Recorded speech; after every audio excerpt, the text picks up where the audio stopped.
Hello there, thrill seekers. And don't forget that Ziggy over here has his own Instagram at Ziggy Zendog on Instagram, so go look at that. All right, today's Monday Moldy Oldie is kind of interesting to me, at least. Maybe it'll be interesting to you. It is from an interview that I did on I guess it's an internet-based sort of interview program called Conscious.tv. And the interviewer is a guy named Ian McNay. And Ian McNay also runs, I got visual aids for you, a record label called Cherry Red Records, who puts out some really cool, groovy, psychedelic reissue albums and punk rock reissue albums and things. And he runs this, he's also into spirituality and meditation and stuff, and he has a sort of TV show about it. And in this interview, he gets into some stuff that I don't usually talk about and that I probably would not bring up on my own until prompted, but it's about enlightenment and terrorism. So that's what I'm going to call the segment for the sake of this, and you'll see when you listen to it, you'll hear when you listen to it how the two subjects relate, at least in my way of thinking. I believe the interview was conducted in 2011, but I don't have the exact date, so anybody who has a better guess than that is welcome to put it in the comment section. But let's take a little look at a segment from an interview I did with Ian McNay. I know on one of these retreats, you had something fairly dramatic happen, didn't you? You were walking in the countryside and... Oh, right, yeah, you were looking puzzled for a moment. Yeah, that. Actually, that happened after one of the retreats. I'd done a weekend. It's a funny thing, and I talked about it in Hardcore Zen, and I'm writing a new book where I'm realizing I have to talk about it again, because I think when I talked about it in Hardcore Zen, maybe I gave a lot of people the wrong impression. But I'd done a retreat, and I think it was my first day back to work, although I don't remember really clearly what had happened. But I was on my way to work, I know that, and there was a little footbridge. This is in Japan, in Tokyo, and it was in a kind of outskirts of the city. So there are these little picturesque Japanese kind of footbridges that you cross over. And most of them have been paved over these days and don't look quite as beautiful as they used to. But I was crossing one of those bridges, and just at that moment, everything kind of came together, or maybe fell apart is another way of saying it.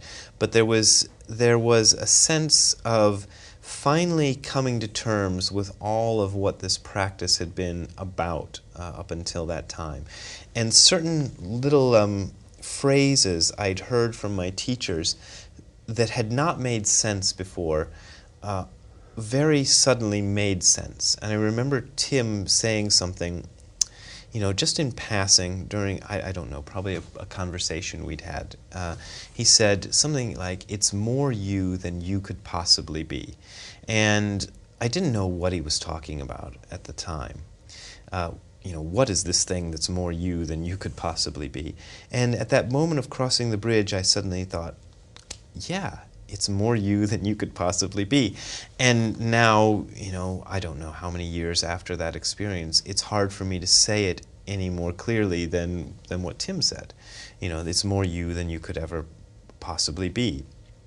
There's something in the universe that is more truly and fundamentally me than any sort of imagined idea of what I am could possibly connect with. And it was a moment of understanding that, and that really, it was a big moment for me, but at the same time, it's hard to say how long it lasted. It seemed to last forever and also be over within a couple of minutes, because I crossed over the bridge and continued on, and I got to work, and I wasn't dazed or anything. I was just, okay, well, I'm ready to start my day of work for Tsuburaya Productions, the Ultraman company today. But something had changed. and it's kind of odd for me that I don't know even what year this happened, because it seemed to knock my sense of time for a loop, and it's never quite come back all the way. Although, you can function. I knew when to be here. You just to give you a quote that I took out the book. Yeah. Everything, you had these problems, they all untwisted themselves and went plop on the ground. Yeah. The universe was me and I was it. There was no doubt that state was true. Yeah, and it's a funny thing, because if you read somebody say something like that, if I read something like that, my natural tendency is to be skeptical and say, well, that guy must have hallucinated, or he must have had some kind of a psychotic break. There's all sorts of things that could make a person feel that way. But at the same time, having had the internal experience, I know that it was a moment of full-on reality, like I'd never experienced before. But at the same time, it was the basis of everything I had experienced before. So there was a kind of what was funny about it was there was a recognition that nothing had changed. Nothing at all had changed. I'd just kind of forgotten something. There was also a sense of, it's hard to explain this too, but there was a sense of like remembering something that went back to as deep as you could possibly go in your memory. Like this had been my first experience of the world, was like this. And it had been covered over with layers of something during the intervening 30 years or whatever it had been. And now it was available again. But I can't make too much out of it, because the saying in the States is that and a nickel will get you a cup of coffee, but it costs more than a nickel to get coffee now at Starbucks. That and $2.87 will get you a cup of coffee. Really, it's not. What are you going to do with this experience? Well, I'm going to read further, because what I thought was interesting was the depth of the realization you must have had at the time. Yeah. And you said, sometimes it's excruciating, those morons that rammed those planes into the World Trade Center, that was me as well. The people who died in the collapse, that was me again. Yeah. It's funny, because the September 11th terrorist attacks were the big news at the time that I was trying to write this. So that was the image that I kind of latched onto. But there was a feeling like before that had happened, I could have said, oh, those terrorists who did those terrible things. After it happened, there was a sense that there were no terrorists out there doing terrible things, and this all sounds kind of surreal and psychedelic, to say, but there's only us. There is a kind of general sense in which, very deeply and more fundamentally than we're usually aware, there is only one unit operating within the universe.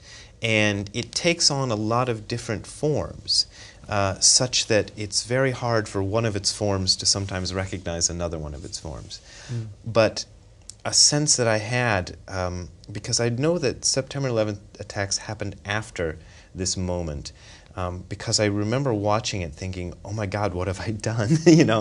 Which is a strange thing, So you were watching it and you really thought, oh my God, what have I done? That's extraordinary. Yeah, well, it was a feeling like there was a sense of there was no one else out there to do this thing. I can see that there is a strong separation between myself and the people who did that attack, because I'm not into terrorism myself, and I have no desire to do anything like that. But I can also see in myself the same sort of stew of things, exactly the same sort of stew of things. Not just something kind of like what they went through, but exactly precisely the same sort of things that motivated them in their life, in their mistaken understanding of what to do about it, had motivated me as well. And there was no sense that they were other anymore. And everyone who'd there was some frightening aspects of that. There was this kind of feeling of, watching those things on television of people going, hooray, like you want to think of it as terror and horror, which is what it was. But at the same sense, there was this sort of frightening aspect of look at the big spectacle, look at the big explosions, let's look at that explosion again, which I think is quite unhealthy, but it's a tendency people have, to want these things, to want some kind of a terrible thing to happen, and we have to, I feel, make our way towards not wanting those kind of things to happen. I mean, I don't know. I'm going out on a limb even saying this. Probably I'll be arrested or something. Who knows?